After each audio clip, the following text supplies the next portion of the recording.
சினிமாவுக்கு கிராமத்தை காட்டிய இமயம் சரிந்தது.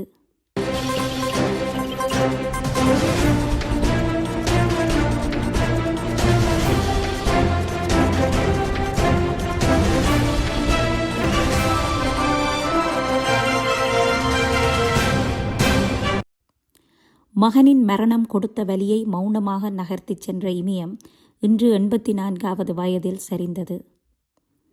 எனக்கு இறப்பு வராதா? நான் இருக்க மனோஜ் போய்விட்டான். ஏன் மனோஜ் என்னை விட்டு போனான் என்று கூறிக்கொண்டு அமைதி வாழ்வுக்கு வந்துவிட்டார் இயக்குனர் இமயம் பாரதிராஜா. சரியாக 1 வருடமும் 2 மாதங்களும் கடந்துவிட்டது மகனின் மரணம். அன்றிலிருந்து தன் மரணத்தை வாயார அழைத்த இமயம் எதிர்வரும் மாதம் 85வது அகவையை தொடப்போகிற நேரத்தில் சரிந்துவிட்டது. மீண்டும் பிறப்பு வேண்டாம் என சொல்லும் மனிதருள் அடுத்த ஜென்மத்திலும் சினிமாக்காரனாக பிறக்க ஆசைப்பட்டவர் இயக்குனர் பாரதிராஜா.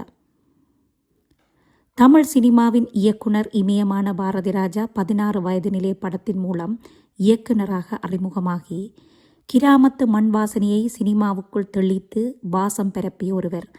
தனது 80வது அகவையில் மொடர்ன் லவ் என்ற வெப் சீரியலில் பறவைகள் கூட்டில் வாழும் மான்கள் என்ற பகுதியை இயக்கி காலத்தால் அழியாத கலைஞனாக, தயாரிப்பாளராக, நடிகராக அறியப்பட்டவர். கல்லுக்குள் ஈரம் என்ற படத்தின் மூலம் முழு நீள திரைப்படத்தில் நடித்திருந்தார். அதன் பின் ஆயுத எழுத்து, பாண்டிய நாடு, குரங்கு பொம்மை, எங்கள் வீட்டு பிள்ளை, திருச்சிற்றம்பலம் உள்ளிட்ட படங்களில் நடித்து இளைய தலைமுறையினரின் இனிய நண்பரானவர். 1977ஆம் ஆண்டில் 16 வயதினிலே படத்தை இயக்கினர். அதில் கமலஹாசன், ஸ்ரீதேவி, ரஜினிகாந்த் என்ற முன்னணி நட்சத்திரங்கள் நடித்தனர். இந்த படம் மூலம் தமிழ் சினிமா படப்பிடிப்பு முதல் வெளிப்புற படப்பிடிப்பாக மாறியது. கிராமிய வாசனை மனம் வீச இயற்கையோடு ஒன்றிய படமாகவும், கமலஹாசனின் சப்பானி பாத்திரத்தை வெள்ளந்தியாக நடிக்க வைத்து அத்தனை பேரின் மனங்களிலும் கமலஹாசனை இருத்தி அழகு பார்த்தவர் பாரதிராஜா. படப்பிடிப்பு முடிந்துவிட்டது. ஆனால் படத்தை பார்த்த விநியோகஸ்தர்கள் யாரும் படத்தை வாங்க விரும்பவில்லை. விளையாட்டு பையன் மாதிரி நடிச்சுக்கிட்டு இருந்த கமலஹாசனை கோவணம் கட்டி வெத்தலை பாக்கு போட வைத்து அசிங்கப்படுத்தி விட்டீர்களே, அப்புறம் இப்படி படம் ஓடும் என்பதுதான் அவர்கள் சொன்ன காரணம். அப்படி இருந்தும் ஒரு பெரிய விநியோகஸ்தர் வாங்க முன்வந்தார். ஆச்சரியம் தாங்காத பாரதிராஜா, நிசமாத்தான் வாங்க போகிறீர்களா? நிசமாவே படம் பிடிச்சிருக்கா என கேட்டார். அதற்கு அவர்கள், ஒரு அடிப்படை கருத்தை சொல்லியிருக்கிறீர்கள். கிராமத்திலிருந்து பட்டணம் வரை அனைவருக்கும் தேவையான கருத்து. அதனால் இந்த கருத்து ஜெயிக்கும் என்ற நம்பிக்கையோடு வாங்கினார்கள். ஆனால் அது பட்டி தொட்டியெல்லாம் போய் ஜெயிச்சே காட்டியது. அந்த விநியோகஸ்தர் தான் காதர் மொய்தீன் என்ற ராஜ்கிரண். அதே சப்பானியை இன்று உலக நாயனாக்கிய தெய்வம்தான் இமயம் பாரதிராஜா.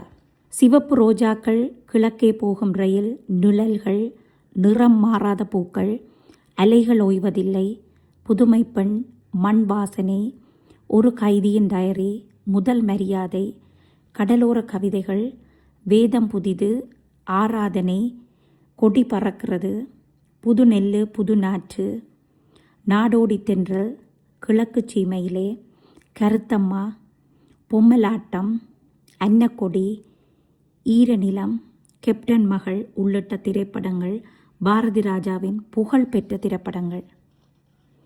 இவரது படங்கள் பெரும்பாலும் மண் வாசனை கொண்டவையாகவும், இயற்கை எழில் கொஞ்சம் வசன நடையிலும், கிராமிய பின்னணியும், காதல் காட்சியும், இயல்பான நடையும் சாமானியனையும் சாதனையாளனாக்கியது.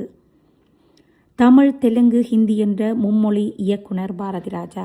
பாரதிராஜா சினிமா உலகத்திற்கு கார்த்திக், ராதிகா, ராதா, சுதாகர், ருக்மணி, பிரியாமணி, ரேவதி, ரேகா, ரஞ்சிதா உள்ளிட்டவர்களை அறிமுகப்படுத்தினர்.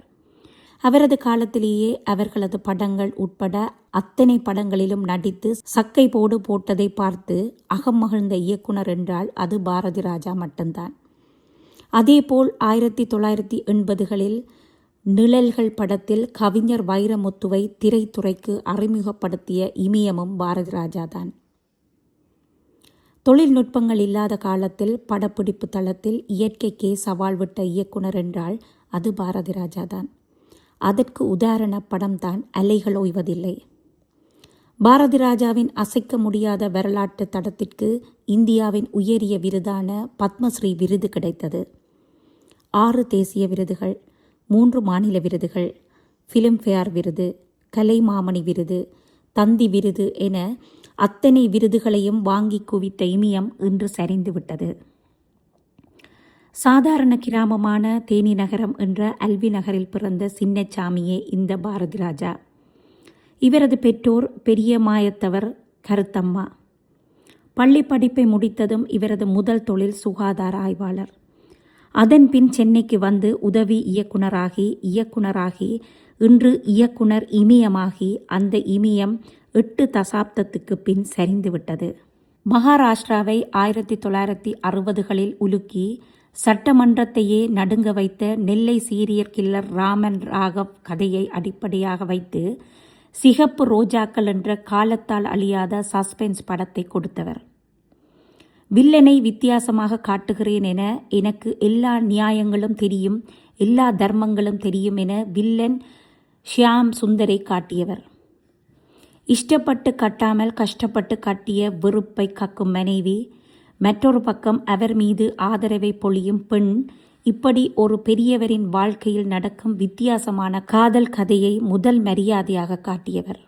அரசியல் என்பது மிக கொடுமையான சாக்கடை. எந்த ஒரு தலைவனும் தொண்டனுக்கு ஆதரவானவன் இல்லை. ஏண்டா இப்படி அரசியல் என்னும் சேற்றில் விழுந்து மாழ்கிறீர்கள் என என் உயிர் தோழன் படத்தை கொடுத்திருந்தார். சாதிய ஏற்றத்தாழ்வுகளை விளக்கும் வேதம் புதிது. சாதி வெறி பிடித்த கிராமத்து பெரிய மனிதராக, ஆணவ கொலை செய்யும் மனிதராக நெப்போலியனை களத்தில் இறக்கி புது நெல்லு புது நாற்று, அன்னையும் தங்கை பாசத்தை விளக்கும் கிழக்கு சீமையிலே இப்படி எத்தனை படங்களையும் சொல்லிக்கொண்டே போகலாம். தனது சீடர் ஒளிப்பதிவாளர் நிவாஸின் ஆசைக்காக கல்லுக்குள் ஈரம் என்ற படத்தில் கதாநாயகனாக நடித்தவர். அந்த படம் அப்போது பெருமளவில் ஓடவில்லை. ஆனால் இப்போது இருக்கிற பல மோசமான படங்களுக்கு இதெல்லாம் ஒரு காவியம். பாரதி ராஜாவின் ஷூட்டிங் ஸ்பாட்டில் கேமராக்கள், ஆக்ஷன் காட்சிகள் அப்படியே மறந்து போன 80-90களின் ஞாபகங்களை கிளந்தரச் செய்யும். பாக்யராஜ், கே.